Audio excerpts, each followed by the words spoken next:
Colonel James Carter stood tall in his neatly pressed military uniform, his polished boots reflecting the airport's bright overhead lights. His chest displayed numerous medals, each one representing years of dedicated service and sacrifice. Today, however, was not about him. Today, he had a solemn duty: to escort the remains of Private Daniel Harris, a young soldier who had served under his command and given his life in the line of duty. It was a responsibility Carter did not take lightly. With his official documents in hand, Carter arrived at the airline counter, his face composed but filled with the weight of his mission. The airport was busy, filled with travelers rushing to catch their flights, families hugging their loved ones, and business people scrolling through their phones. None of them knew the sorrow Carter carried in his heart. He was not traveling for leisure or business. He was bringing a fallen hero home. The airline representative, a middle-aged woman with a stiff posture, barely glanced at him as she tapped on her keyboard. When Carter handed over his military ID and ticket, she frowned, her expression shifting from indifferent to suspicious. "One moment," she muttered, before walking away to consult another staff member. Carter waited patiently, adjusting his grip on the documents. He had been through worse: war zones, dangerous missions, life-threatening situations. A small delay was nothing compared to the hardships he had endured. Still, something about the way the employees whispered among themselves made him uneasy. He caught snippets of their conversation, but the noise of the airport drowned out their words. After a few moments, the woman returned with a forced smile. "I'm sorry, but your seat has been given to another passenger," she said, her tone clipped and final. Carter blinked, taken aback. "There must be some mistake. I booked this seat days ago, and I'm traveling under official military orders," he explained calmly, showing her the escort papers. The woman barely looked at them. "I understand, sir, but the flight is full. There's nothing I can do." Carter exhaled, keeping his frustration in check. "I'm escorting the remains of a soldier. This isn't just any flight. I need to be on that plane," he said, his voice firm yet respectful. Another employee, a younger man, hesitated before stepping forward. "Maybe we can find a solution," he started, but the woman shot him a look that silenced him. "I'm sorry," she repeated, turning back to her screen. "You can try booking another flight." A few passengers in line overheard the conversation and exchanged glances, sensing that something wasn't right. Carter felt their eyes on him, but no one spoke up. He clenched his jaw, not out of anger, but out of disappointment. This was not about him. This was about Private Harris, about his grieving family waiting on the other side. Every delay was a delay in honoring the young soldier's sacrifice. Carter stood his ground, unwilling to walk away without exhausting every option. He had faced battles before. This was just another one. But what he didn't realize was that this battle was about to become much bigger than he ever expected. Colonel James Carter took a deep breath, steadying himself. He had faced countless challenges in his military career, but standing here, being denied a seat for such an important mission, left him speechless. He had no time for frustration.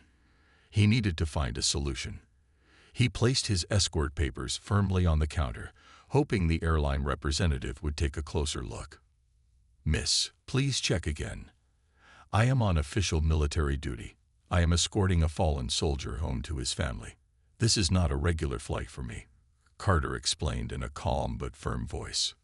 The woman behind the counter barely glanced at the documents. "I understand, sir, but the flight is full. I can put you on the next available flight, but there's nothing I can do for this one." Carter could feel the eyes of other passengers on him.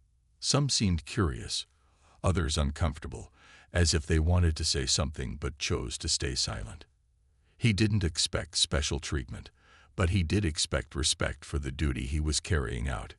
He wasn't asking for a favor, he was asking for what was right. A younger employee nearby, a man in his early 20s, hesitated before stepping forward. "Maybe we could check if someone is willing to give up their seat," he suggested cautiously. The senior representative shot him a sharp look, and he quickly stepped back. "I'm sorry, sir," she repeated, her tone now more final. "You'll have to wait for the next flight." Carter clenched his jaw, but kept his composure. He had learned long ago that losing his temper wouldn't solve anything. Instead, he turned to the passengers around him, speaking in a level voice. "Ladies and gentlemen, I am escorting the remains of a soldier who gave his life in service. His family is waiting for him. If anyone is willing to give up their seat, I would be deeply grateful." A heavy silence followed. A few people shifted uncomfortably. Some lowered their eyes, pretending not to hear. Carter waited, hoping that someone would step forward, but no one did. The woman at the counter sighed.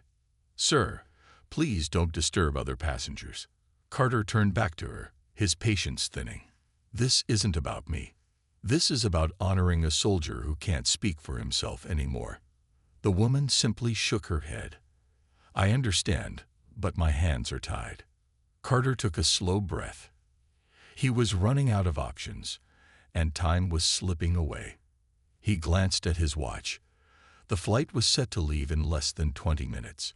If he missed it, the journey home would be delayed. Just then, a passenger in a business suit sighed and stepped forward. "I'll give up my seat," he said, his voice hesitant but firm. Before Carter could respond, the airline representative shook her head. "That's not necessary, sir. The flight has already been finalized." Carter felt his heart sink. No matter what he did, it seemed like the decision had already been made before he even arrived. But what the airline didn't know was that this moment had already been caught on camera by someone in the crowd. And soon, the whole world would know about it. As Colonel James Carter stood at the counter, denied his rightful seat despite his mission, frustration simmered beneath his calm exterior. He had done everything by the book. His paperwork was in order, his purpose clear. Yet the airline staff refused to make an exception, even when a kind passenger willingly offered their seat. It felt unfair, but more than that, it felt deeply disappointing. Unbeknownst to him, a young woman standing nearby had been recording the entire exchange on her phone.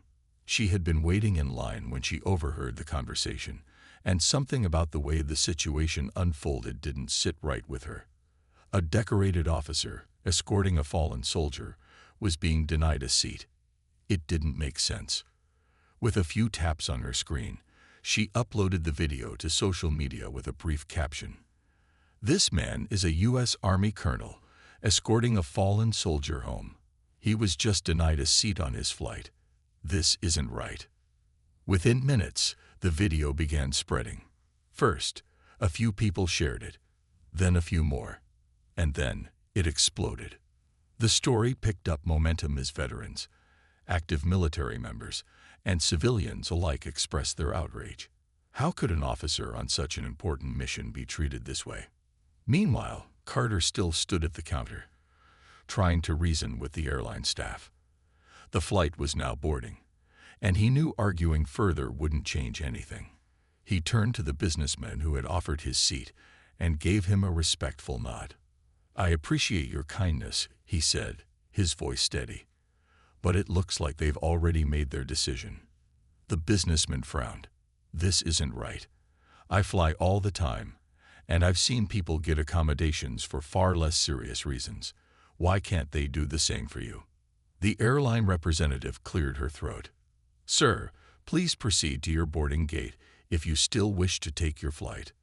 Carter exhaled, gathering his documents. If this was how it had to be, he would find another way. He wouldn't let Private Harris's journey home be delayed any longer than necessary. With a final glance at the counter, he turned and walked away, searching for another flight. At that moment, inside the airline's corporate headquarters, the customer service department's phone lines started lighting up. Hundreds of calls poured in, demanding an explanation. Social media was in an uproar, and news agencies had begun reaching out, asking for a statement. The airline executives had no idea what was happening until they saw the video. Their casual dismissal of Colonel Carter had become a national controversy, and soon, the company would realize that they had made a decision they would deeply regret. As Colonel James Carter walked away from the counter, He carried himself with dignity, even though the situation left a heavy weight on his heart. He had faced countless challenges throughout his military career, but this was different. This was not a battlefield, yet he had been denied something as simple as a seat, one that wasn't even for his own benefit, but for the mission of bringing a fallen soldier home. Meanwhile, thousands of miles away, something unexpected was happening. The video of his denial had gone viral, spreading across social media like wildfire. Within hours, it had been shared by thousands of people. Military veterans, active duty soldiers, and civilians alike expressed their anger and disbelief. This is unacceptable. A colonel on official duty should never be treated this way. Is this how we honor our fallen soldiers? Fix this now, or you're going to lose a lot of customers. News outlets quickly picked up the story. Reporters reached out to the airline for a statement, but the company remained silent at first, unaware of just how big the backlash was becoming. At the airport, Carter was already looking for another flight, unwilling to waste time dwelling on the unfairness of the situation. He approached another airline's counter, hoping to book the next available ticket. Just as he was about to speak to the agent, his phone buzzed. It was a call from a high-ranking officer in the military. "Carter, where are you?" The voice on the other end asked, sounding urgent. "I'm still at the airport. The flight was overbooked," Carter said simply, not wanting to make a scene about it. "That's not what I heard. Your situation is all over the news. The airline denied you a seat despite your orders. People are furious." Carter frowned. He hadn't expected this to become public. He wasn't one to seek attention or complain about problems. He simply did what was necessary. But now, it seemed his situation had turned into something much bigger than himself. "The airline is under a lot of pressure," the officer continued. "They're going to reach out soon. Stay where you are." At that very moment, inside the airline's corporate headquarters, executives were scrambling. The backlash had hit them hard. Customers were already calling to express their outrage, and some even threatened to cancel their flights. The company's social media pages were flooded with negative comments. Realizing they had made a terrible mistake, the airline's senior management quickly called an emergency meeting. They needed to act fast before the damage became irreversible. Minutes later, an announcement came over the airport's loudspeaker. "Colonel James Carter, please return to Gate 14 immediately."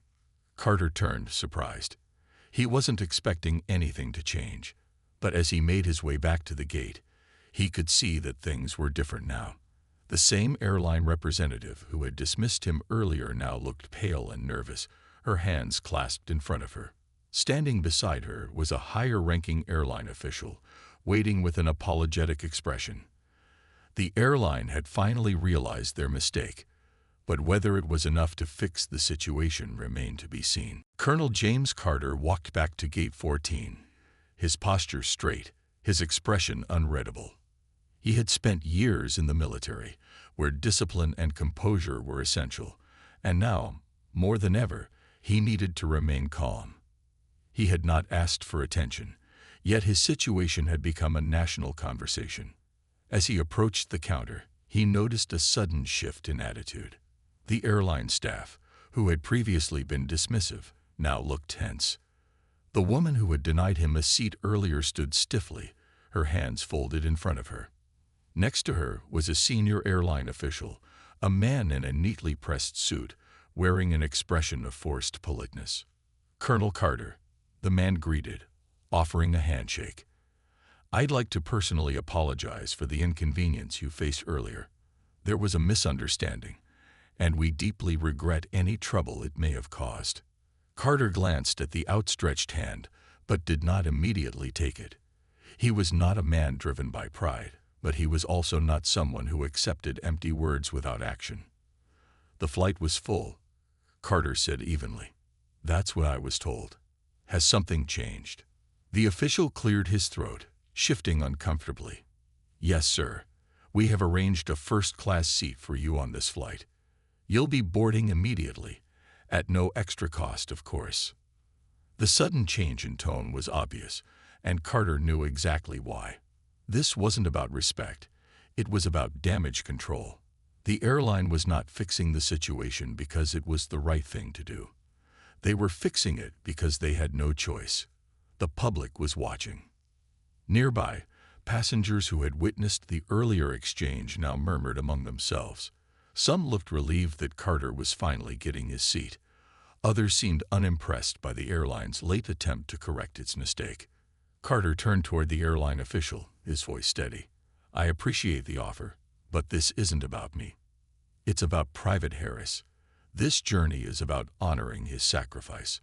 No soldier's remains should ever be delayed due to bureaucracy or indifference." The official's face reddened slightly. "Yes, of course, sir. It was never our intention to." Carter raised a hand, stopping him. "I don't need first class. I just need to be where I was supposed to be in the first place." The official hesitated before nodding. "Understood. We will ensure this does not happen again." A flight attendant stepped forward, gesturing toward the jet bridge. "Your seat is ready, Colonel." Carter gave a small nod and picked up his bag. He didn't waste any more words. His mission was not to teach a lesson to an airline. It was to bring Private Harris home. As he walked onto the plane, the eyes of many passengers followed him. Some clapped softly, others simply watched, understanding that they had just witnessed something far bigger than an airline mistake. But outside the airport, the story had already taken on a life of its own. The backlash against the airline was far from over, and the consequences of their actions were only beginning to unfold. As Colonel James Carter settled into his seat on the plane, he finally allowed himself a quiet breath. The situation at the airport had been frustrating, but he hadn't let it distract him from his duty. The most important thing was that he was now on his way to bring Private Daniel Harris home. Passengers around him still whispered among themselves. Some had seen the entire incident at the gate, while others had only heard about it through news updates on their phones. A few gave him respectful nods, and one older man, sitting across the aisle, spoke up. "Colonel, I saw what happened back there," he said, his voice low but sincere. "The way they treated you, I'm sorry you had to go through that. It shouldn't have happened." Carter gave him a small nod. "Thank you, sir, but this isn't about me. I just want to get Private Harris home." The man nodded back, understanding. He didn't push the conversation any further, and Carter appreciated that. He wasn't looking for sympathy or attention. He just wanted to fulfill his responsibility. As the plane took off, Carter glanced out the window, thinking about the young soldier he was escorting. Private Harris had been a promising soldier, full of potential, with dreams beyond the military. He had spoken often about his family, about how much he missed them, about how he couldn't wait to see his mother's cooking again. Now, Carter was the one bringing him home, not in the way anyone had hoped, but with the honor he deserved. Meanwhile, down on the ground, the fallout from the airline's mistake was growing. News stations were now running headlines about the incident. Colonel denied seat while escorting fallen soldier. Public outrage grows. The video of the denial had reached millions of views. People from all walks of life, veterans, military families, and everyday citizens, were calling out the airline for its treatment of Carter. Comments flooded social media, with many demanding answers. "This is disgraceful. No service member should ever be denied a seat, especially on such an important duty. Respect isn't just words. If they really cared, this wouldn't have happened in the first place." As the flight continued, Carter remained unaware of just how large the response had become. His focus was only on the mission ahead, but at the airline's headquarters, executives were scrambling to control the damage. The company's public relations team rushed to draft an apology, trying to calm the storm of criticism. But no carefully crafted statement could erase what had happened. The damage was done, and now they had to face the consequences. By the time the plane began its descent, Carter's story had become national news. The airline had not only made a mistake, they had made a mistake in front of the entire country. And now, the world was watching to see what they would do next. As the plane touched down, Colonel James Carter sat still for a moment, gathering his thoughts. The long journey had given him time to reflect, but his mission was not over yet.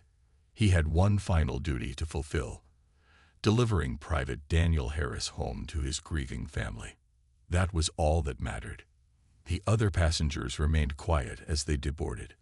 A few gave Carter a nod of respect as they passed, but no one spoke. Perhaps they sensed the importance of his task, or maybe they had seen the news updates about what had happened at the airport. Either way, Carter appreciated the silence.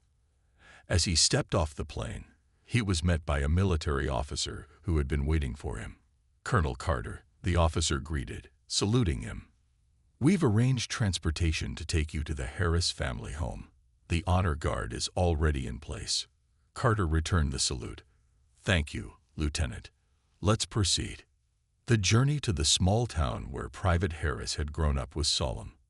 As Carter looked out the window of the military vehicle, he saw families going about their daily lives. Parents walking with their children, people chatting outside small shops, life moving forward as it always did. It was a stark contrast to the weight he carried in his heart.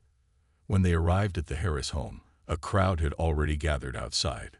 Friends, neighbors, and fellow service members stood quietly, waiting. The family's house was modest, but it was filled with warmth and love. A large American flag hung on the porch, gently swaying in the wind. Private Harris's mother stood at the front, her hands clasped tightly together. Her eyes were red from days of crying, but she stood strong, waiting for her son to come home one last time. Carter stepped forward and saluted her. "Mrs. Harris, I am deeply sorry for your loss. Your son was a brave soldier, and it was my honor to serve with him." Tears welled up in her eyes, but she nodded. "Thank you, Colonel. Thank you for bringing my boy home." Carter handed her the folded flag that had been draped over the casket. "On behalf of the United States Army, we honor his service and sacrifice."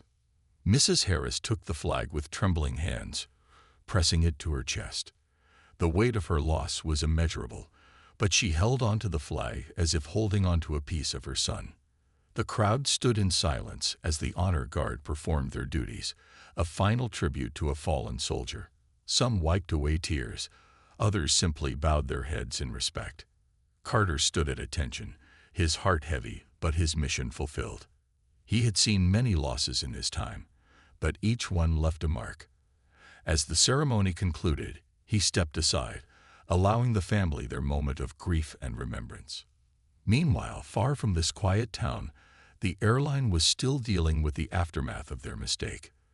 The story had reached the highest levels of leadership, and now they had no choice but to respond. But for Carter, none of that mattered right now. His only concern was that Private Harris was finally home, where he belonged. As Colonel James Carter stood outside the Harris family home, he felt the weight of the moment settle deep in his heart. The mission was complete. Private Daniel Harris had finally been brought home. The grief in the air was heavy, but so was the honor of knowing that this young soldier's sacrifice would never be forgotten. The townspeople remained gathered, offering their quiet support. Some wiped away tears, while others placed their hands over their hearts in respect. The honor guard had performed their duties with the utmost precision, giving Private Harris the farewell he deserved. His mother still clutched the folded flag to her chest, her silent strength a testament to the love she had for her son. Carter took a step back, giving the family their space. He had seen loss before, had stood in this very position many times, yet it never got easier. Every soldier had a story, a family, a home, just like Private Harris. Each one deserved to be remembered, not as a number, but as a person who had lived, loved, and served with honor. As the ceremony ended, Carter approached Mrs. Harris one last time.